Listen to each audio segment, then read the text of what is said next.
Nervous system mechanics of the night. To understand why life goes quiet, start with the body's command center. Your nervous system is a prediction machine running on safety. When the story you've used to navigate stops matching your lived reality, the system flags mismatch as threat. Not philosophical threat, survival threat. That's why numbness and panic can alternate. It's not moral failure. It's circuitry doing its job. Here's the arc most people don't see. First comes sympathetic activation, fight or flight. You overwork, overthink, overscan the room for what to fix. Sleep gets shallow, appetite shifts, your breath sits high in your chest. You try to outrun the fog. Then, because that state isn't sustainable, the system hits the brakes. Dorsal vagal shutdown, hypoarousal. You feel heavy, disconnected, like you're moving through gelatin. People call it depression. In nervous system language, it's protection. The night often cycles you between these poles. Too much charge, then not enough. Both are honest responses to a world that no longer fits. What you're feeling isn't random sadness. It's a coherence problem. Your meaning-making model collapsed, as Tolle describes. The body registers that collapse as instability and clamps down to prevent freefall. Meanwhile, an older intelligence starts surfacing. Signals you've ignored grow louder. Tight jaw, clenched gut, a headache at the exact moment you say yes when you mean no. Somatic markers are shadow post-its, messages from parts exiled to keep the peace. Jung would say the shadow speaks through symptoms and slips.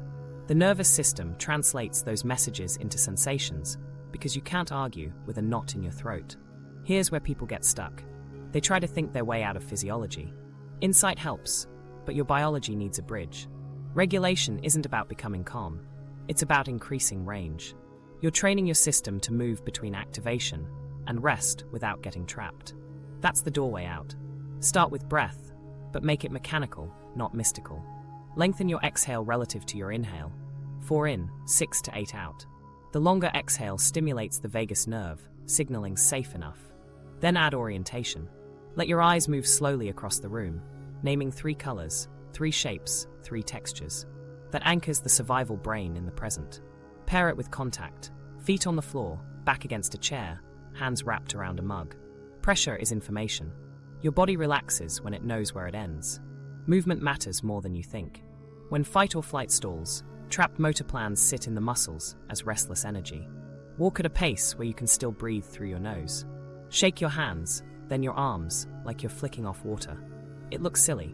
It discharges charge. If shutdown is heavy, go micro. Ankle circles in bed. A 30-second cold splash on the face to cue the dive reflex, then warmth. You're teaching your system that it can mobilize and return. Co-regulation is the nervous system's native language. Isolation might be necessary, but total sensory starvation isn't. You need at least one steady nervous system nearby. Someone who can breathe with you without fixing you. Pets count. Trees count. Sit with a dog's slow sigh. Lean your back against a trunk. That isn't poetic advice. It's vagal toning through rhythm and pressure. Now bring in narrative carefully. When your system is overcharged, journaling can feed the spin. Try titration. 1 true sentence, then a body check. I'm scared I've outgrown my job. Feel your ribcage. I don't want to disappoint my father. Feel your feet. Pendulate between discomfort and resource. 2 minutes naming what hurts, 1 minute naming what helps. That swinging builds capacity. Watch for the 3 traps that keep nights long. First, perfectionism in healing, measuring regulation like a KPI. Your system learns through repetition, not scorekeeping. Second, spiritual bypassing, using meditation to escape sensation. Stillness without embodiment can widen the split. Third, isolation that turns into deprivation. Solitude helps, until it starves you of cues that say, you're safe. As shadow material surfaces, anger, envy, grief, map it somatically. Where does anger live today? Heat in the cheeks, pressure in the hands? Give it movement with boundaries. Push your palms into a wall, feel legs engage. Where does grief sit? Behind the eyes, in the throat? Let your face change. Tears lubricate the shift from sympathetic to parasympathetic. None of this is performance. It's plumbing. The goal isn't to never get triggered. It's to shorten recovery time and widen what you can feel without leaving yourself. That widening is progress, even when it looks like more feeling. In Jungian terms, you're integrating content from the shadow into the ego without shattering. In physiology terms, you're increasing vagal tone and flexibility. Same process, different language. Finally, set a daily floor, not a ceiling. 10 minutes of breath and orientation. 10 minutes of movement. One honest check-in with a human or a notebook. Keep the promises small and waterproof. The night doesn't end with an idea. It ends when your body trusts that the new story is livable. Shadow work. What actually arrives? Get this, shadow work doesn't arrive as a tidy workbook. It shows up as the thing you least want to feel in the moment. It's most inconvenient. You say yes when you mean no, and a hot charge rises in your chest. That's not bad manners. That's exiled anger knocking. You scroll past a friend's announcement and feel a pinch of envy. That isn't proof you're petty. It's a signal you've abandoned a desire. Shadow material is everything you learn to hide to stay safe or loved. Rage, need, brilliance, tenderness, shame, power. It comes wrapped in symptoms. Biting sarcasm, emotional numbness, impulsive decisions, people-pleasing that curdles into resentment. Here's the pattern. First, the trigger. The email, the comment, the silence. Second, the story. Fast, absolute, protective. I'm not valued. They always take advantage. I should be above this. Third, the somatic echo. Tight jaw, shallow breath, heat in the hands, a cave behind the sternum. The psyche uses the body to smuggle contraband truth past your defenses. What nobody told you is that the shadow isn't only the negative stuff. It's also disowned gold. Your creativity, sexuality, leadership, joy. If you grew up in a family where being big meant being punished, you learned to stay small. If caretaking kept you close, wanting for yourself felt dangerous. The dark night cracks the seal, so both the wound and the medicine can surface. So what actually happens when you do shadow work? Not a purge, a relationship. Start at the doorway of behavior and work inward. Map a recent moment you're not proud of. A snap at your partner, a lie to avoid conflict, a retreat into silence. Freeze frame. What was threatened? Autonomy, belonging, status, control, worth? Pick one. Now drop below the storyline. Where do you feel it? Name the region, the size, the temperature, the movement. Then ask the part a plain question. What are you trying to do for me? Most bad behaviors are clumsy attempts to meet a good need. Safety, dignity, connection. When the part answers, reflect it back in words and sensation. This is integration, bringing a split-off piece into contact with the adult self that can negotiate reality. Here's where Jung's frame helps. The ego isn't the enemy, it's the organizer. The shadow is content the ego disallowed. Integration means the ego learns to make room without collapsing. Practically, that looks like parts dialogue. Right from the I of the part. I'm envy. I protect you from giving up on yourself. Then respond from the I of your present self. I hear you. We want recognition. Here's how we'll ask without attacking. Keep it short, specific, embodied. If the part won't settle, step out of language and into movement. Anger likes push, hands into a wall, voice with sound, legs engaged. Grief likes softening, jaw unclenched, shoulders rounded, breath down. Shame dissolves with eye contact and accurate mirroring from a safe other. None of this is theory. It's how the nervous system updates its map of, I can feel this and stay intact. Meanwhile, what nobody knew at the time you started meditating is that stillness invites everything you bypassed to visit. So you'll meet protectors, perfectionism, cynicism, spiritual superiority. They'll try to manage the room. You don't fight them. You set conditions. You can stand here while we talk to the one who's hurting. You can't speak over them. That boundary is the muscle you're building. Shadow work isn't catharsis for its own sake. It's earned intimacy with your own complexity, so you stop outsourcing your power or projecting your fear onto everyone else. 3 practices keep this from becoming a swamp. First, constraint. 15 minutes, timer on, topic chosen. Flooding isn't healing. Second, containment. One object that represents resource. A stone, a photo, your dogs. Collar, held in hand while you work. When you forget why you're doing this, the weight reminds you. Third, commitment. One repair action after each session. An apology, a boundary set, a request made, a lie undone. Insight without behavior is just better lit avoidance. Now remember, this is a descent, not a demolition.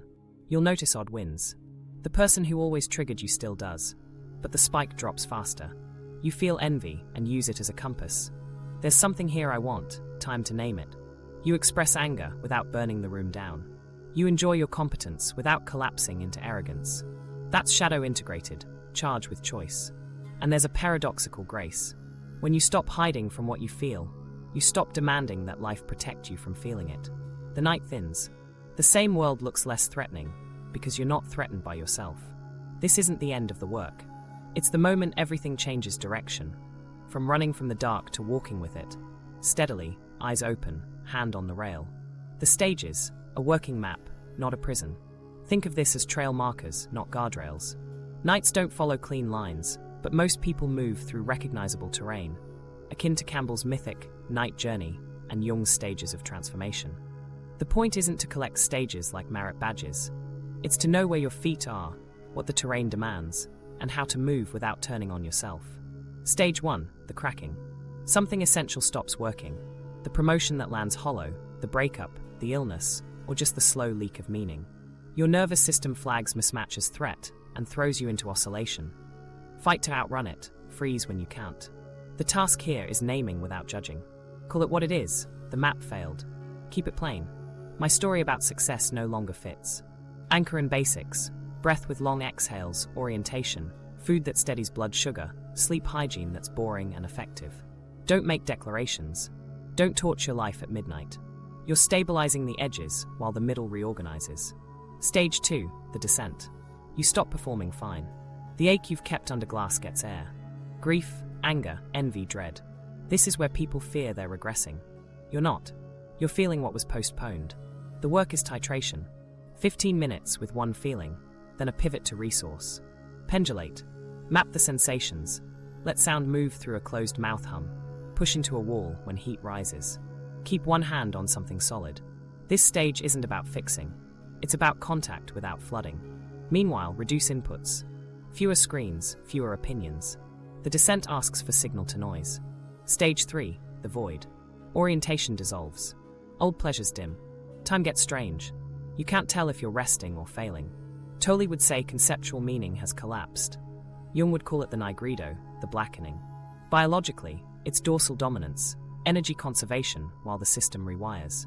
The assignment is gentleness with structure. Set a floor. 3 anchors daily, movement, nourishment, 1 co-regulating touchpoint. Build micro-rituals that say, we're still here. The same mug, the same tree, the same 10-minute walk. Avoid the seduction of big answers. The void's medicine is emptiness without panic. If panic comes, you know the drills. Breath, eyes scanning, weight into heels, name 5 red things. As the Holistic Psychologist notes, acceptance and surrender to the pause allow reorganization. Stage 4, the reckoning. Shadow steps forward with receipts. You see the patterns you swore were everyone else's fault. Control that masqueraded as care. Performing that passed for love. You'll want to swing to self-blame. Don't. This stage asks for responsibility without shame. Use parts work. Here's the manager who keeps us safe by criticizing first. Here's the exile who still thinks love is earned. Run the dialogue. Ask each part what job it's doing and what it needs to do it better. Then change one behavior in daylight. A boundary set, a request made, a confession spoken. Integration happens in action. Keep the cycle small. Insight, embodiment, repair. Stage 5, the repatterning. New micro-choices take root. You don't feel like a different person. You behave like 1 in 2-minute increments. Nervous system-wise, you're training flexibility, shifting from sympathetic to ventral without drama. Practice state shifts on purpose. Upregulate with brisk walks and cold water when you're flat. Downshift with longer exhales and soft eyes when you're wired. Pair state training with identity updates. Write new scripts for old scenes. When my boss interrupts, I'll say, let me finish this thought. Rehearse out loud. Somatic rehearsal primes execution. Track wins, not because you need gold stars, but because your threat system needs evidence. Stage 6, the return. You re-enter rooms you left, not as a test, but as a measure. Old triggers still ping, but recovery shortens. Joy returns differently, less like fireworks, more like warmth in the ribs. Relationships recalibrate. Some deepen because you're bringing a whole person. Some end quietly. Your work is clarity with kindness. Don't sell your new center to buy old approval. Ritualize the return. Mark what ended and what began, even if it's just a note to your future self. We didn't abandon us. Keep tending the floor. The point isn't to never fall, it's to fall forward. 2 crosswinds blow through every stage. The first is urgency. Solve it now, define it, name the next identity. That's the protector talking. Thank it. Slow your exhale. The second is despair. This is forever. It isn't. Put time on a calendar and prove it to yourself. Yesterday hurt differently than today. Nights thin by degrees. What nobody knew at the start is that progress looks like feeling more, not less, until your capacity catches up. You'll re-meet earlier stages in smaller loops. A mini crack when a new truth arrives, a mini void when a role dissolves. That's not failure. It's how complex systems learn. The map keeps you oriented. The body keeps you honest. The shadow keeps you humble.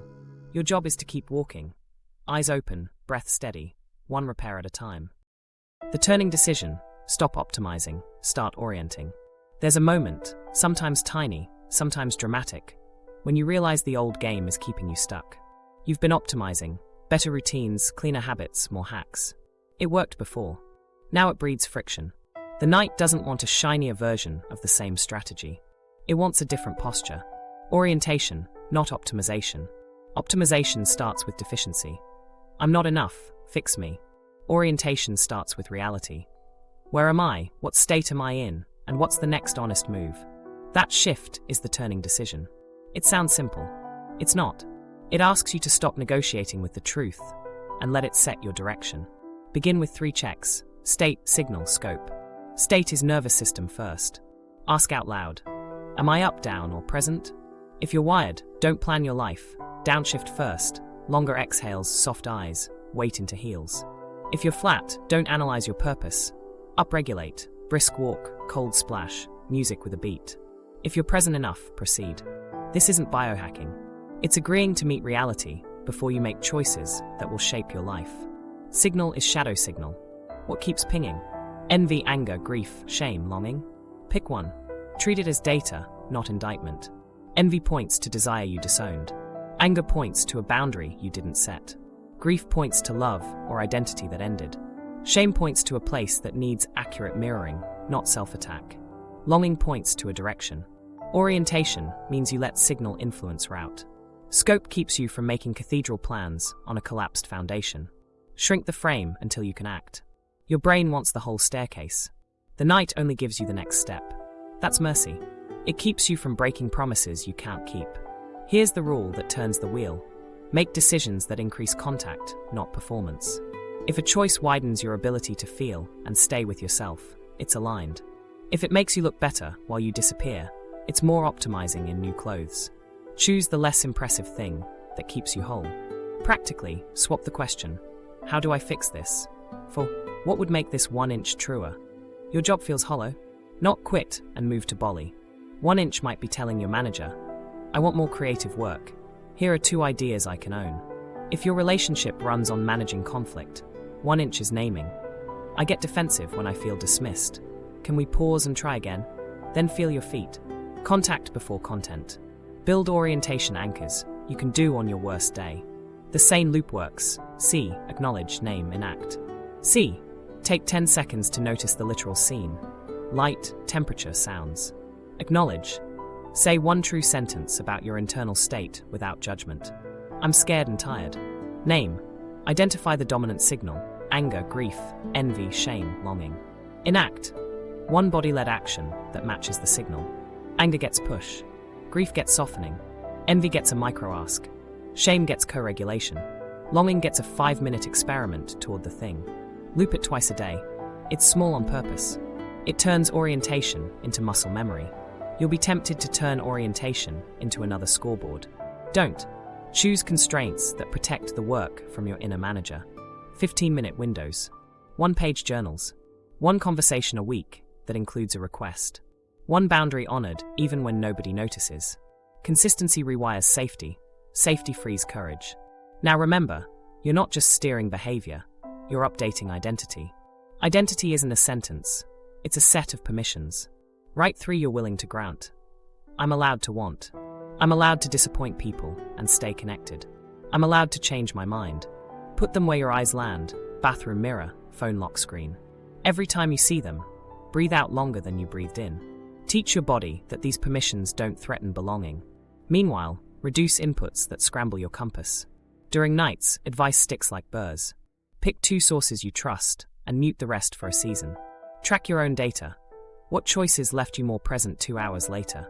That's your personal evidence. Collect it. Your nervous system believes what it can verify. Finally, ritualize the turning. Light a candle or touch a stone and say, "We're orienting." It sounds small.